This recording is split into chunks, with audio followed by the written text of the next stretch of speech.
creating this space to the Transformation Office. And for everyone here, thank you for being brave enough to delve deeper and allowing yourself to be challenged. So, as Yoletta said, today we will tackle what is probably the most controversial and difficult issue. And once again, we are building on the previous sessions, specifically the assumptions on how we read the Bible. And again, I want to declare from the word go my lens when I read the Bible. I'm a Christian and a pastor. So for me, this is not just an academic endeavor. I am doing this work with a Christian lens. My assumption with which I read the Bible is that we get to know God through the Bible and that God speaks through the Bible. Today, I am starting with a trigger warning because we will be discussing issues such as rape, homophobia, and pedophilia.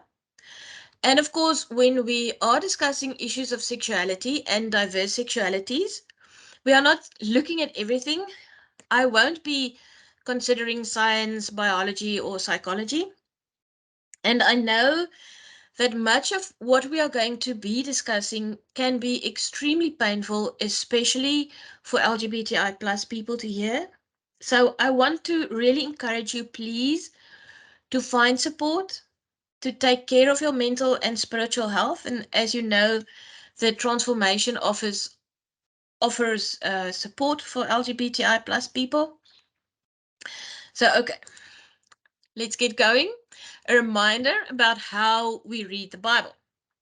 And I've been reminding you every week now of the so-called three worlds theory. So remember, the Bible was written thousands of years ago in a world and customs and cultures that differ greatly from ours, and in languages that are not our own. So for us to understand the Bible, we try to understand the world in which it was written. If I can understand what it meant for those people, I can properly discern what it means for us today. And we call this the world behind the text. We also look at the world of the text itself. Would be issues of language, translation, genre, context, all those lovely things you did in English class in school. And then we also consider the world in front of the text. Who I am will also influence what I see. And Prof. Leventhal unintentionally provided us with an excellent example of this. I think it was 2 weeks ago when in the Q&A she asked me about polygamy. And by asking me that, she made me aware of one of my own blind spots, who I am. And my situatedness in the world means that I simply have never taken the issue of polygamy in the Bible into consideration.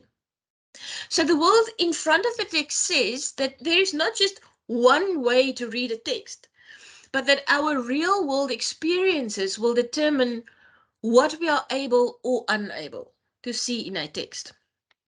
And then I also said that we don't read the Bible with a tweezer.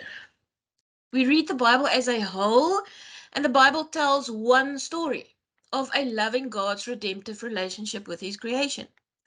So when we read the Bible, we read it within this one narrative arc. And lastly, I said we read the Bible in diverse community.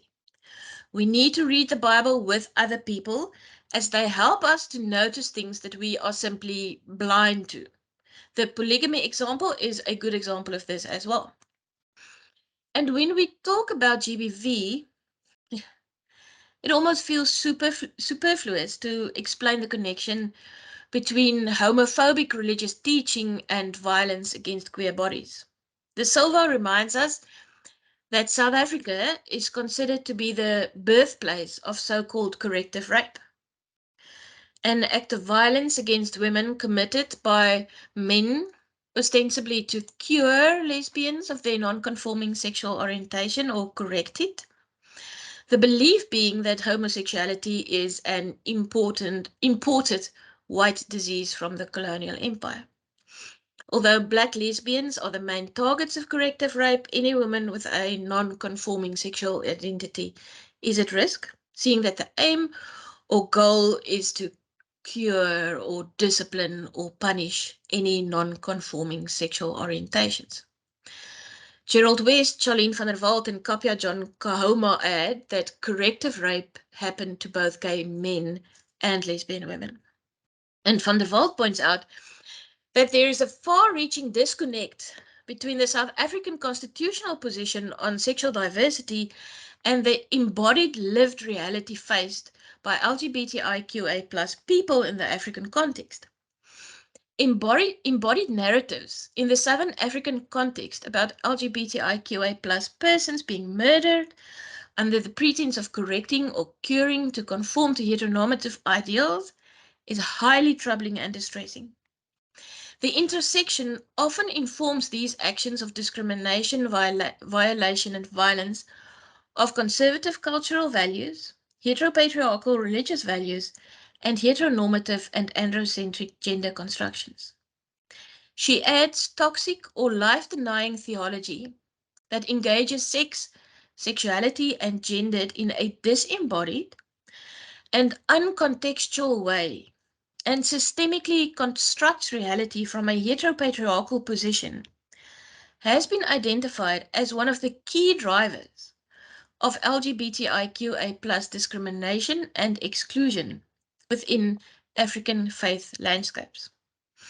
In another article entitled Reading Queer Lies to Reveal Straight Truth, Van der Walt speaks about the way that the negotiation of queer identity within a heteronormative church is complex and often dangerous, as safe spaces are difficult to find.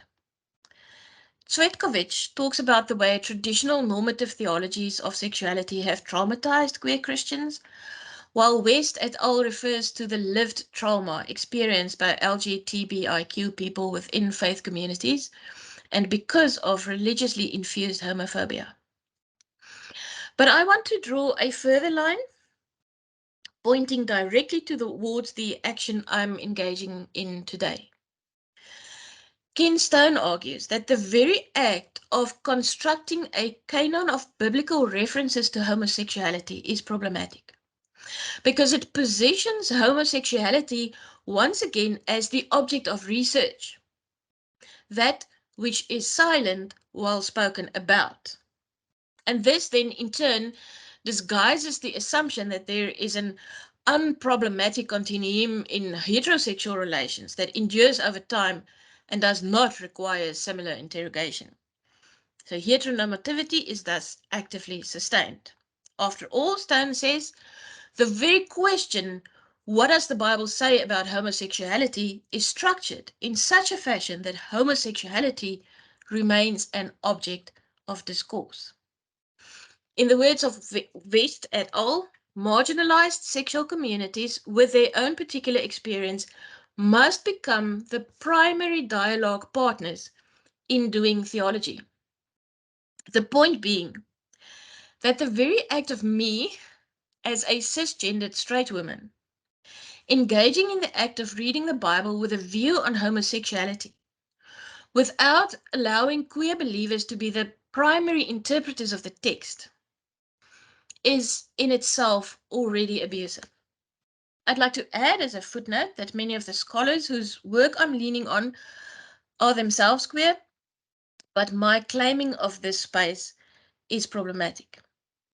Secondly, the fact that the church singles out homosexuality and discuss sexual minorities as though they can be the objects of our research is disrespectful and deflecting at best. A discussion on homosexuality should be part of a discussion on sexualities, including all of us, not othering minorities.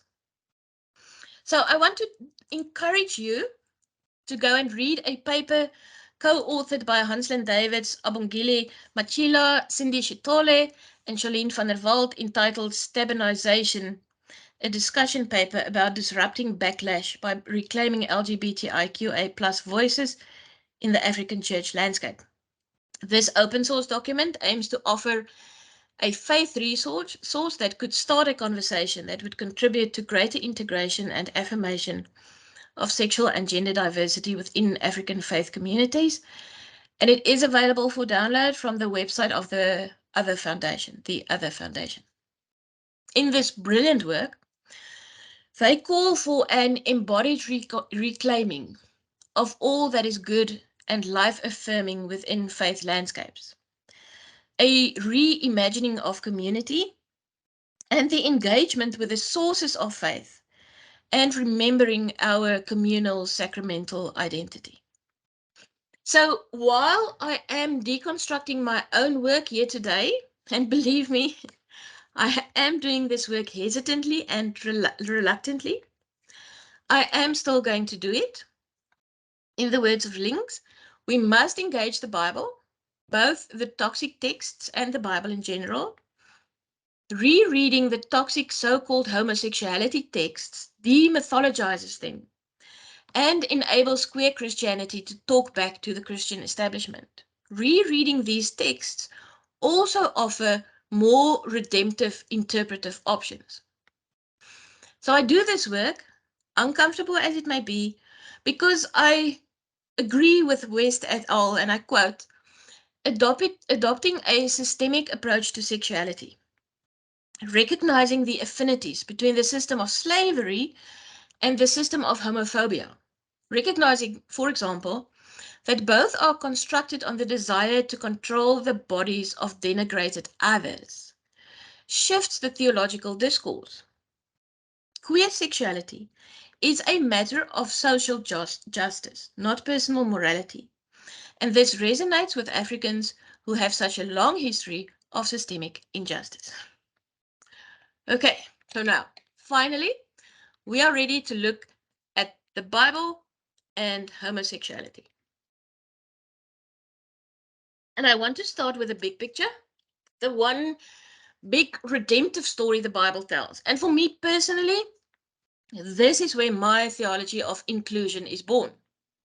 Because we see in the Bible several examples of growing inclusion, or what Graham Codrington calls a redemptive arc. Consider, for example, the Moabites. The Bible is very clear that Moabites are not to be allowed as members of the community of faith.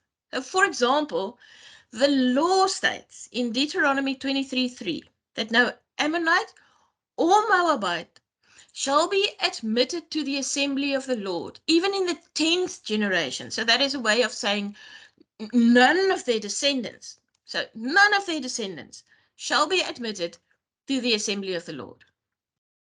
We are told of this wonderful physical and spiritual rebuilding project undertaken by Ezra and Nehemiah.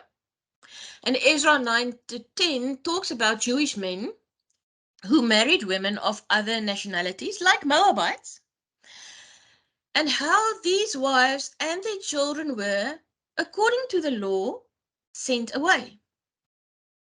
We read in Nehemiah 13, verse 1, on that day they read from the book of Moses in the hearing of the people, and it was found written that no Ammonite or Moabite should ever enter the assembly of God.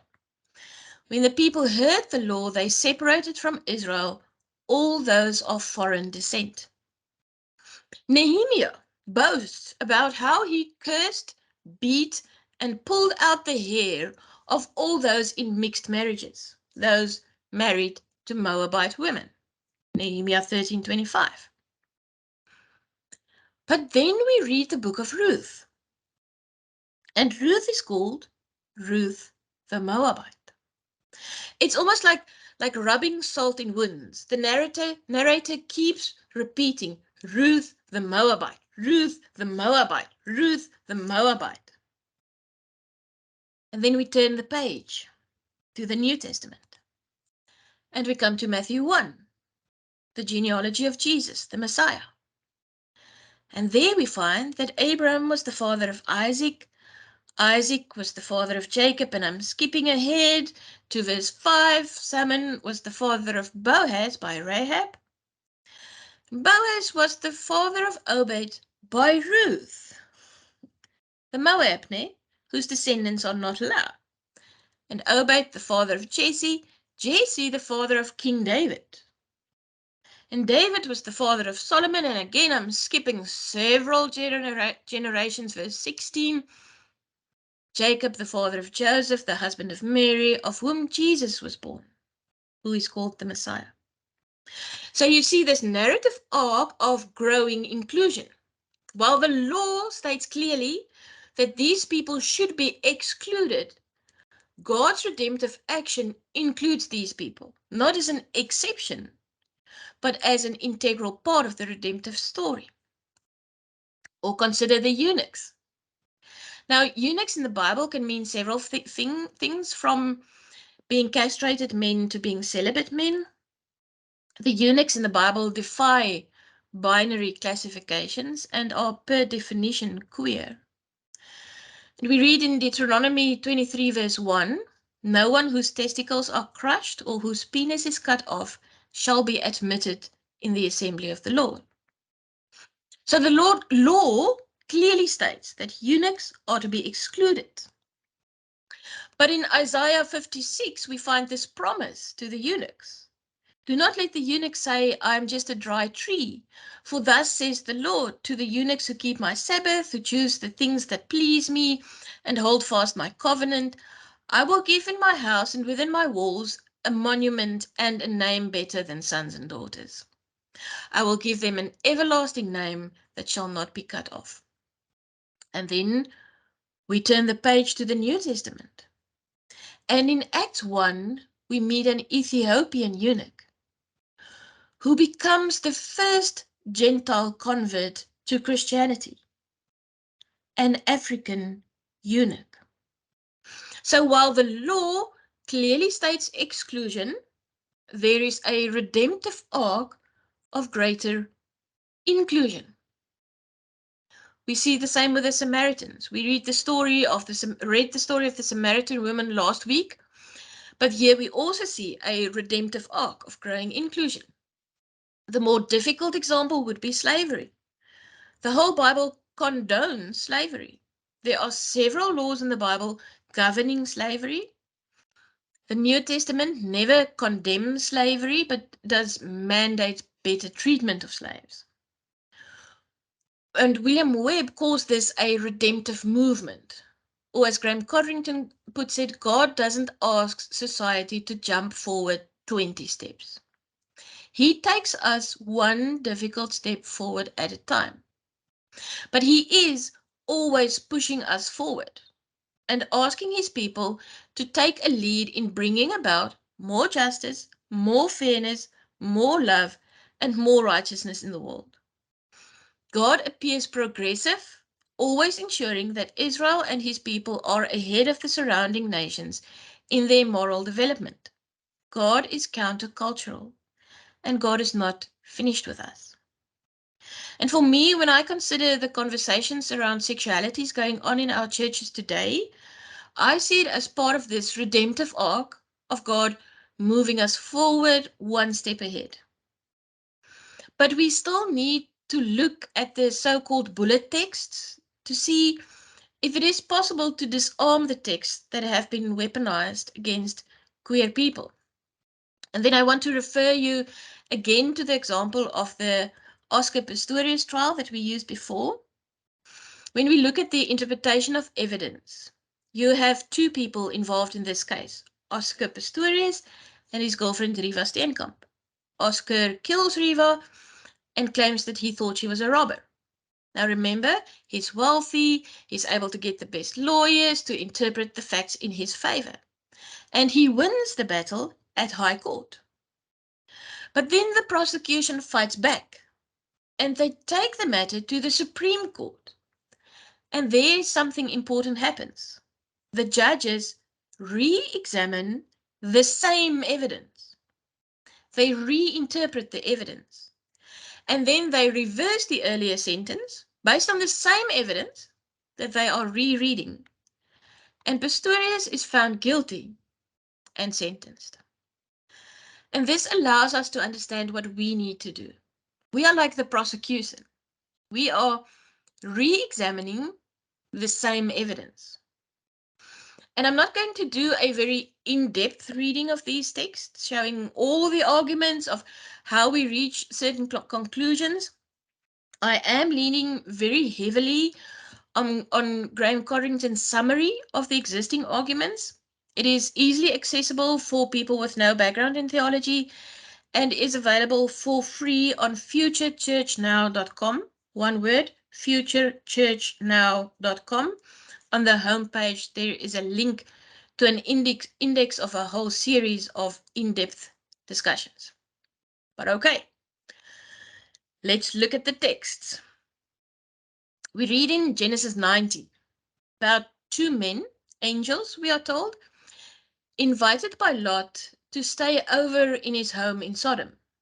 And the men of Sodom want to rape these strangers.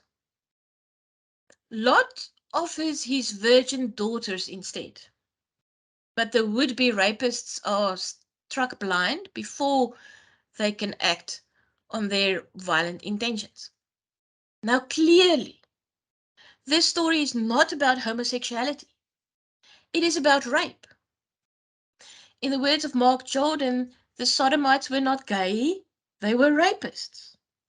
Simply the fact that Lot would offer his daughters underlines the fact that the issue here is rape and not homosexuality. And when we consider the world behind the text, we know that for the people of the ancient Near East, the shocking part of this text would have been the inhospitality. That is the sin. It was only around the time of St. Augustine that the word sodomy was used to refer to homosexuality. Aquinas considered all sexual acts that could not produce children to be sodomy. Thus, masturbation and oral sex would have been considered sodomy. Even John Calvin said sodomy had to do with inhospitality. And the word sodomite is not found in the Bible. And even if you look at the rest of the Bible, Ezekiel 16 says, "Now this was the sin of your sister Sodom. She and her daughters were arrogant, overfed, and unconcerned. They did not help the poor and needy. They were haughty and did detestable things before me. Therefore, I did away with them, as you have seen." And elsewhere in the Bible, their sin is described as anything from not caring for the poor to adultery to pride. Jesus himself referred to their sin as inhospitality. So some people will say, yeah, but what about the detestable things in this Ezekiel text? And the word translated here by the NIV as detestable things is used repeatedly in the Old Testament and can then refer to anything from idolatry or sacrifices or unclean food and even child sacrifice. It is also used in Leviticus 18, which we will get to next. In Ezekiel, it is referring to idolatry. The sin of Sodom was not homosexuality. So now we get to Leviticus. Leviticus 18:22, and I'm using the NIV. It says, "Do not have sexual relations with a man as one does with a woman, that is detestable." And 20:13, "If a man has sexual relations with a man as one does with a woman, both of them have done what is detestable. They are to be put to death. Their blood will be on their own heads." Now, it is clear that there are certain laws in Leviticus and Deuteronomy that we still adhere to, and others that we simply don't. And these laws are classified in different ways in order to help us to discern which are still applicable and which not. So, for example, people will talk about cultic laws or moral laws, the latter, the moral laws, being still applicable while the former are not. But it is not always so easy to discern which are which. Therefore, many scholars will contend that none of these laws are applicable under the New Covenant, that every law we need come from the New Testament. But if we look at these texts in Leviticus within their context, the world within the text, we see that they form part of a unit of laws from Leviticus 18:1 to 20:24. And these laws are introduced with the words, "The Lord said to Moses, speak to the Israelites and say to them, I am the Lord your God. You must not do as they do in Egypt, where you used to live, and you must not do as they do in the land of Canaan, where I am bringing you. Do not follow their practices. You must obey my laws and be careful to follow my decrees. I am the Lord your God." And then it ends with Leviticus 20:23 to 24. "You must not live according to the customs of the nations I'm going to drive out before you, because they did all these things. I abhorred them," which would indicate that this section is about cultic laws. These laws are about the ways Israel should differentiate themselves from the surrounding nations, which does not mean that we simply discount these laws. It does, however, mean that we do not consider them equal to loving God and loving our neighbor. And when we look closely at the text itself, the NIV reads in Leviticus 18, "Do not have sexual relations with a man as one does with a woman, it is detestable." The Hebrew actually says, "With a male you shall not lie lyings of a woman, it is taboo." And this is strange phraseology, even in ancient Hebrew, which leads some to think that the author had something specific in mind. Many laws in Leviticus limit female sexual behavior, yet Leviticus does not speak about female homosexuality. It could also simply have said, "Don't have sex with a man." The fact that the text adds "of a woman" gives us a clue that it means something specific. Now we know that women in that time were considered property, which could then imply that Leviticus is referring to men using men as sexual property, or to the sexual subjugation of another man as they would do with a woman. And because of the cultic context, some scholars think that this is referring to a specific role that was fulfilled within the pagan temples. But the context in Leviticus and literary analysis, which I'm not going to do here, but involving literary structure and chiasmus and things like that, make it clear that Leviticus 18 to 20 is about idolatry. And we might not know the specifics of the idolatry, but this is not referencing same-sex relations as we know it today. But before we move on to the New Testament, let us consider the world behind the text. What did the world in which the New Testament was written and where the Christians lived look like? We know that homosexuality was legal, commonplace, and considered normal. And pederasty was the most common expression of male sexuality in the Greco-Roman culture. It was even expected as part of a man's civil duty. Pederasty is an adult man taking a young boy as a lover. This was not hidden. Many youths submitted to this relationship as a means of being educated and being trained into the ways of civil society and being introduced into civil society. Women were considered inferior to men. Wives were considered the property of their husbands. Sexual enjoyment was largely for adult men who indulged their desires openly with both male and female lovers, and philosophers held male-male love to be the highest form of love. Sex work was legal and even taxed in Rome. Roman citizens kept sexual slaves, both male and female.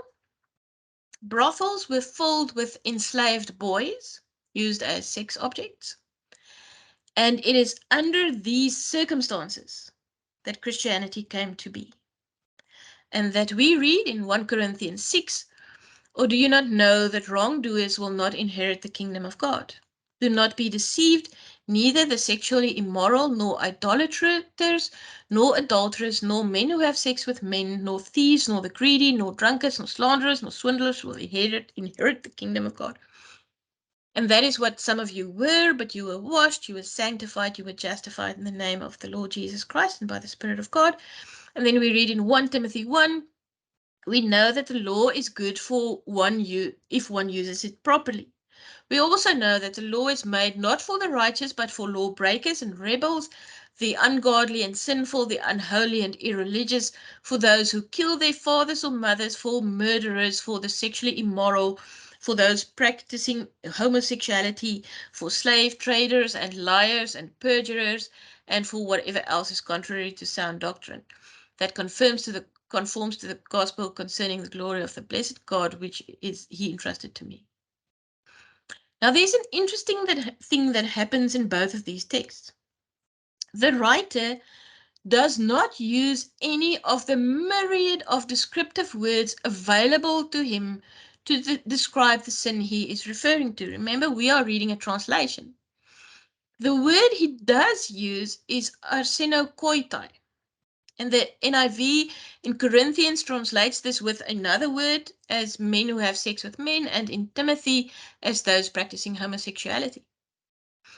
Now, even though there was a myriad of descriptive terms available, arsenokoitai is a made-up word. We do not find it elsewhere, even though Paul's contemporaries often wrote about same-sex love. It is used later on after Paul by classical writers to refer to pagan gods as violating Roman law, or to refer to male rape, or to refer to pederasty, or to economic injustice. Robert Brawley argues convincingly that arsenokoites refers to some kind of economic exploitation, probably exploitation of others by means of sex. We do not really know what arsenokoites means.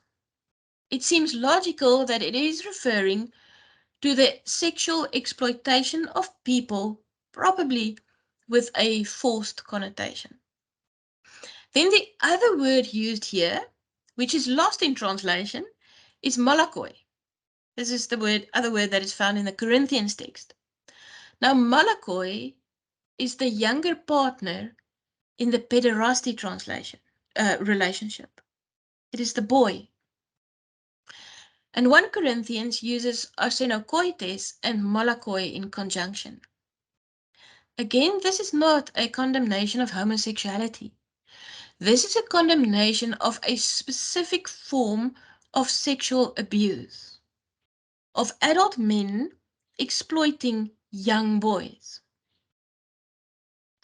Which then brings us to our last text, which is in Romans. Now, remember, the original text of the Bible was not written in chapters and verses. It did not have paragraphs and headings like the translations do. And the letter to the church in Rome is Paul's longest letter. And in it, Paul is dealing with a very specific issue. Remember, Paul was an ex-Jewish rabbi who became the apostle to the Gentiles. And Paul was writing to the Romans from Corinth, the harbor city that harbored all kinds of pagan sins. And about 7 years earlier, Emperor Claudius had banished all the Jews from Rome, leaving the Gentile church to grow without Jewish influence. But when Claudius died 5 years later, the Jews returned to Rome. But they were not welcomed with open arms. There was some serious tension going on between the Jewish and Gentile Christians. And Paul was planning to use Rome as base for his missionary work in the Western Mediterranean. So he had to get them to sort their nonsense out. And Paul's reason for writing this letter is to get the Jewish and Gentile Christians to work together as a unified church. The whole point, the gist of the letter to the Romans can be summarized with Romans 14. Therefore, let us stop passing judgment on one another. Instead, make up your mind not to put any stumbling block or obstacle in the way of a brother or sister. I'm convinced, being fully persuaded in the Lord Jesus, that nothing is unclean in itself. But if anyone regards something as unclean, then for that person it is unclean. In order to make his point very clearly, Paul begins his letter by using standard Jewish critiques of Gentiles, and especially Jewish critiques of Rome itself. He might even be quoting a well-known Jewish critique of pagan culture. These Jewish critiques included disgust of public nudity, public displays of sensuousness, the revealing clothes the Romans wore, homosexual relationships, and Gentile eating habits. So the Jewish Christians were especially concerned by the Gentile Christians who still ate food sacrificed at the temples. All of these issues were general concerns in many locations at the time. Passages similar to Romans 1 can be found in the Dead Sea Scrolls, for example. So in Romans 1, verse 16, we read, "For I am not ashamed of the gospel, because it is the power of God that brings salvation to everyone who believes, first to the Jew, then to the Gentile. For in the gospel the righteousness of God is revealed, a righteousness that is by faith, from first to last, just as it is written, the righteous will live by faith. The wrath of God is being revealed from heaven against all the godless and wickedness of people who suppress the truth by their wickedness, since what may be known about God is plain to them, because God has made it plain to them.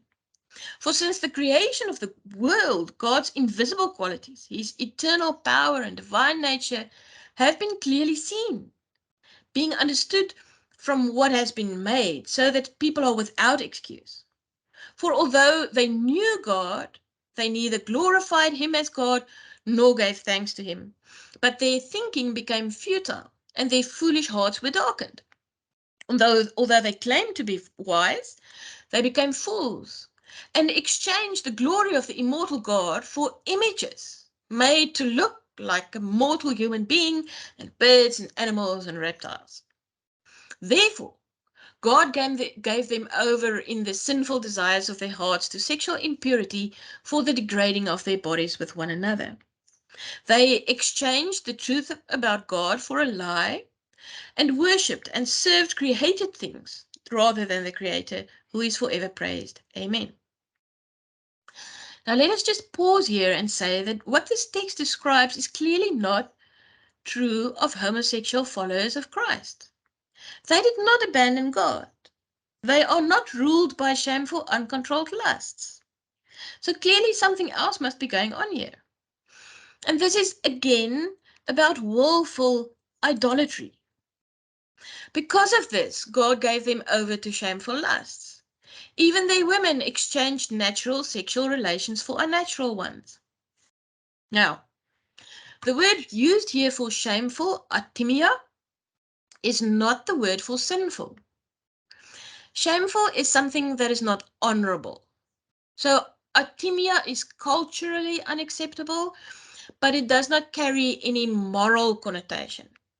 In Romans 9:21, atimia is used for a potter making a pot for common use, which is a euphemism for a chamber pot. And a chamber pot is culturally unacceptable to talk about in public, but it is not morally unclean. I don't know if you know what a chamber pot is. Chamber pot is a pot in which people could urinate and defecate at night. And the same usage is found elsewhere, but none of the other New Testament uses of the word express a moral judgment. It is consistently used to refer to cultural preferences and societal norms. It is the same word used in verse 27 to refer to men. But please also note, this verse does not refer to female homosexual activity. It refers to unnatural sexual relations. Now remember the word behind the text? Unnatural sex, in Paul's time, would be any sexual activity which cannot produce children, which would include masturbation, oral sex, even failing to divorce a barren wife was considered unnatural. If we read this verse and we think lesbians, then that is our lens reflecting back into the text. And when Paul talks about the Gentiles becoming part of the church, he writes in Romans 11, "For if you have been cut from what is by nature a wild olive tree and grafted contrary to nature into a cultivated olive tree, how much more will these natural branches be grafted back into their own olive tree?" So here Paul is using the same phrase as in Romans 1. It might be unnatural, but in Romans 11, the thing that is contrary to nature is God's redemptive action. So back to Romans 1. In the same way, the men also abandoned natural relations with women and were inflamed with lust to one another. Men committed shameful acts with other men and received in themselves the due penalty for their error. Furthermore, just as they do not think it worthwhile to retain the knowledge of God, so God gave them over to a depraved mind, so that they do what ought not to be done. They have become filled with every kind of wickedness, evil, greed, and depravity. They are full of envy, murder, strife, deceit, and malice. They are gossips, slanderers, God-haters, insolent, arrogant, and boastful. They invent ways of doing evil. They disobey their parents. They have no understanding, no fidelity, no love, no mercy. Although they know God's righteous decree for those who do such things deserve death, they not only continue to do these very things, but also approve of those who practice them. Now imagine you reading this as a Jewish Christian in Rome. You've now just had all your cultural prejudices about these Gentiles confirmed. Lekker, Paul is telling them. But remember, Paul's letter did not have any chapters. So you continue reading. You, therefore, have no excuse. You who pass judgment on someone else, for at whatever point you judge another, you are condemning yourself, because you who pass judgment do the same things. Sneaky, sneaky Paul. Now, again, he's using one of those rhetorical methods that he had been classically trained in, showing me, the Jewish reader, my prejudices. Paul is using here what is called the vocative case, and the vocative case in language is used to address someone or something directly. In English, there is no equivalent case, but it would be the difference between I don't believe Mary or I don't believe Mary. So Paul is now talking to the people who read Romans 1 and who read Romans 1 and who wholeheartedly agreed with the judgment in Romans 1. And this is a complete reversal of what most people think Romans 1 is saying. This is Paul's whole point. Paul makes it very clear that it is the people who believe these things about the Gentiles who will incur God's wrath. Verse 5, but it's because of your stubbornness and your unrepentant heart you are storing up wrath against yourself for the day of God's wrath, when his righteous judgment will be revealed. Paul is not stating what he actually believes about Gentiles in Romans 1, but rather he is referencing standard Jewish concerns with Gentiles. Paul is doing this to set up a series of statements that many of the Jewish readers would agree with, and then zinging them by saying that they shouldn't be thinking like this at all. And this is what we see in Romans 2.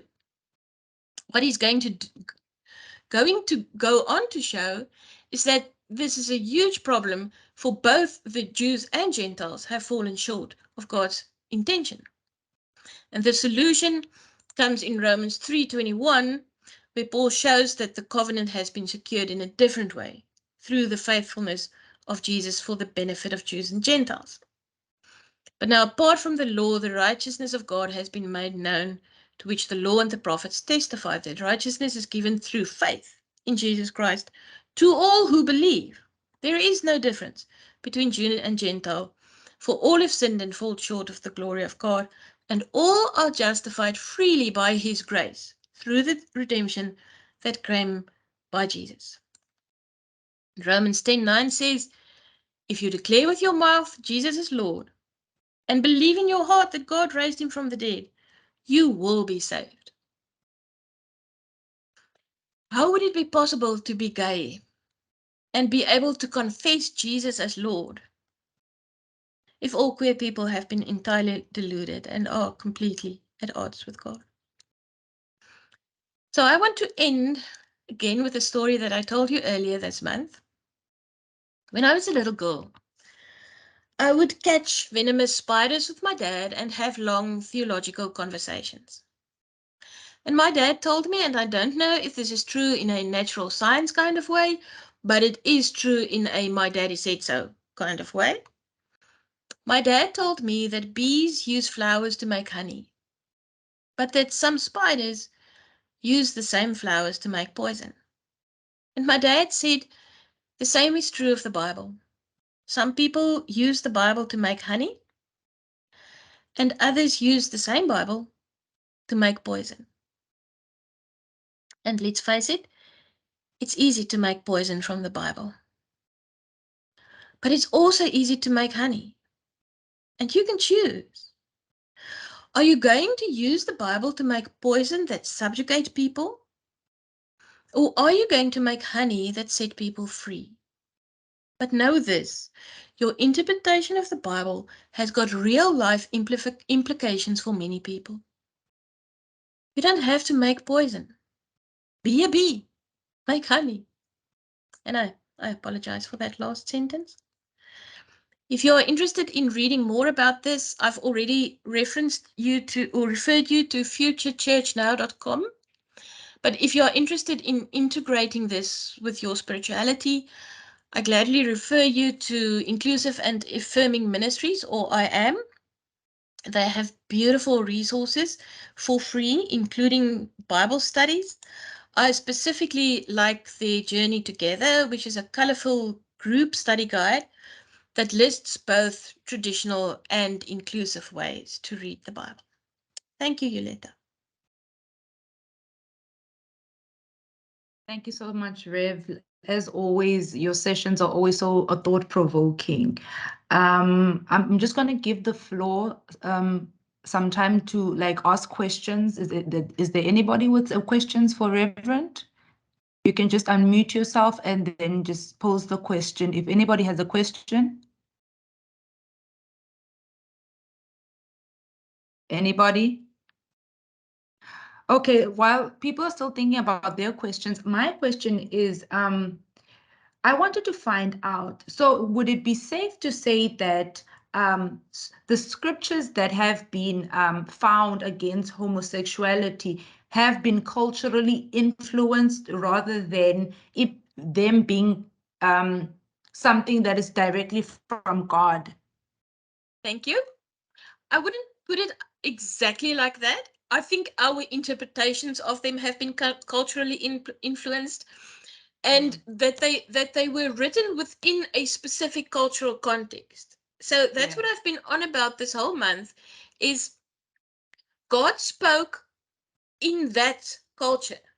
Yeah. So if we can understand what God said then and extrapolate what that would look like in our culture. So our culture does not look the same. If I look at these texts, it seems to me that what the Bible is condemning is abusive relationships, is the sexual exploitation of people and the sexual exploitation of children. Yeah. So I'm just uncomfortable to saying that because it is the Bible, I would not use the words to say that this was not from God, but it was within a specific cultural context. Yes. Yeah, okay. It seems like Mpo is typing. And you know what I noticed as well? It's like there was context based on why people found it to be unacceptable, but it seems like the scriptures mainly just we have just focused on why in itself it is a sin, and we've made it, we've isolated it as if like it is not, it is more of a sin than the other sins I don't know. I think it's an issue of small sin, big sin situation here, whereby we've excluded ourselves, but there is no difference. If a person who's homosexual has sinned, we also fall under the same category somewhere, even though we have not been mentioned in the homosexuality sin. But I think that's what we've made it to be. We made it a big sin, small sin type of situation, which is kind of sad and unfortunate, if you ask me, because now a lot of people are struggling and are suffering because of that mentality. Absolutely. And I think that, so the Romans one is the only, um I think is the only text that we really need to grapple with. Yeah. And so what I was saying is that the Romans one is more of a quote to say, this is what you are saying about these people, but this is in fact true of you. But if you Yeah. just say, well, Romans one just as it stands there, Mm. so I won't say that homosexuality is a sin, but if you, even if you want to do that, then Roman one still adds gossiping Yeah. and not obeying your parents. Mm-hmm. But as a society, we tend, so the sociologists will tell us that we project societal fears onto bodies. So the Yeah. society is a body with certain boundaries, and we Yeah. try to protect society by projecting those fears onto physical bodies and Yeah. limiting physical bodies. So that is why people tend to take sexual sins, or sexual transgressions would probably be a better word. And that is why queer is such a good word, because queer people challenge specifically those societal boundaries where we try to box everyone in. Yeah. Um, So there is a question there from Paul. She's asking, okay, I'm kind of confused. So is homosexuality accepted according to the Bible? And your hand is captured there. yes, yeah, I Can you see just this. yeah. Um,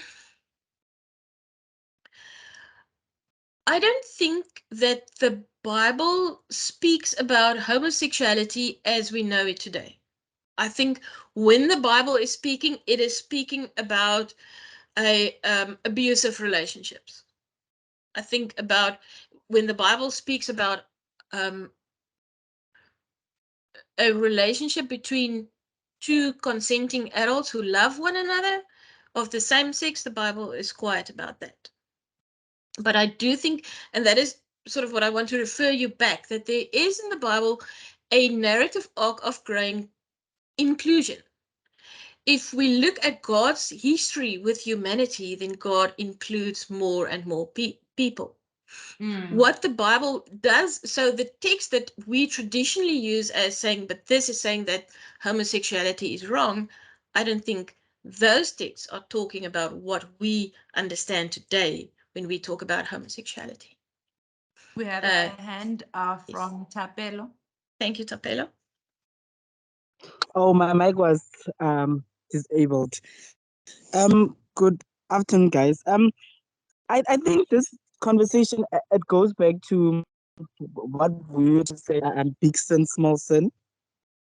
The reason why I feel like homosexuality is seen as a big sin is because of whenever people start, like whenever like people who are not educated about homosexuality hear the term homosexuality, they just think sex. Like they don't see you as humans. Whenever they hear that, okay, oh, those ones are having sex, they see us as people, like they just see us as sex objects. So in that term, like if people could just like start having conversations around sex, it would like this won't be like that difficult to talk about sexuality and understand homosexuality to be what we are and not just see us as people who always have sex. It's the same thing with why people, why we like there's HIV and AIDS is still like taboo in society because of it's sexually related disease. So unlike some other diseases, it's not accepted. It's still taboo like in this day and age because of it's sexually related. So anything that's sexually related, it gets uncomfortable because of our parents never had, like, they can't even speak to us about like sex. Let's, for instance, uh, menstruation, uh, wet dreams. They can't speak to us about those things. They can't educate us about condom use. Those are the things that if our parents were to actually familiarize themselves and start having this conversation with us from a young age, they will also get very comfortable and to start educating themselves about homosexuality, even in church. Thank you. Please unmute yourself, Rev. Thank you. Thank you, Tobelo. That is an excellent point. And that is the point that I made in the beginning uh, when I stated my own discomfort that I, as a cisgendered straight woman, am doing this work. That when we say, okay, let's talk about homosexuality, we are again objectifying homosexual people. We should be saying, let's talk about sexuality. And then we talk about something that is vulnerable for all of us. But what happens most often is that heterosexual people objectify homosexual people and then completely sexualize them.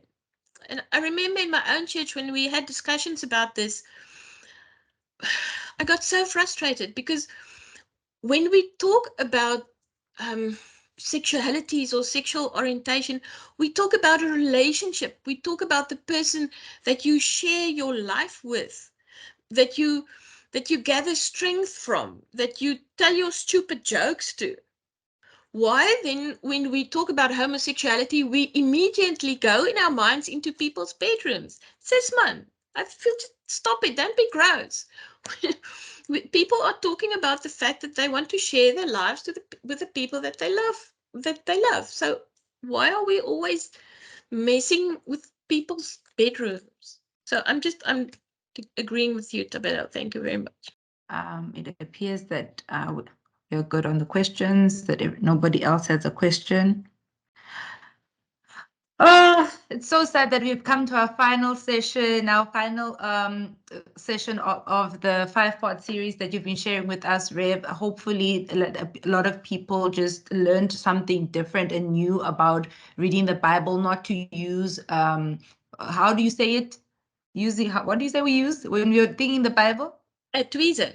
Yes, tweezer reading methods. Hopefully now we'll take and another thing, it encourages us to actually go back and read our Bibles ourselves, because sometimes we find that it's things that we've heard, we've never actually gone and read or like did our own research in terms of. Now we're stuck on people's opinions of what they think about a certain topic or situation. So thank you so much again, Rev, with your thought-provoking lessons. So this is it for today. Just a gentle reminder to everybody to check out the Transformation Office website for further information in terms of what's happening in the office and what events we have. We are also on Facebook, the Mandela Transformation Office. We have the YouTube channel called Nelson Mandela Transformation Office. There's also Amanda Memeza. Please go follow, like, and also share. And then also there's self-defense classes every Tuesday and Thursday from 4 to 5 at what you call the sports center. There's weekly events, Tuesdays, Wednesdays, and Thursdays from 12 to 1 o'clock. Just be on the lookout on Memo for those events. Yeah, that is it for today. Hopefully everybody, you enjoyed this session, and we look forward to seeing you in our future events. Thank you so much for joining us today. Thank you, everyone. Bye-bye. Thank you. Have a Thank lovely you. day, Peter. Bye. Thank you. Bye bye.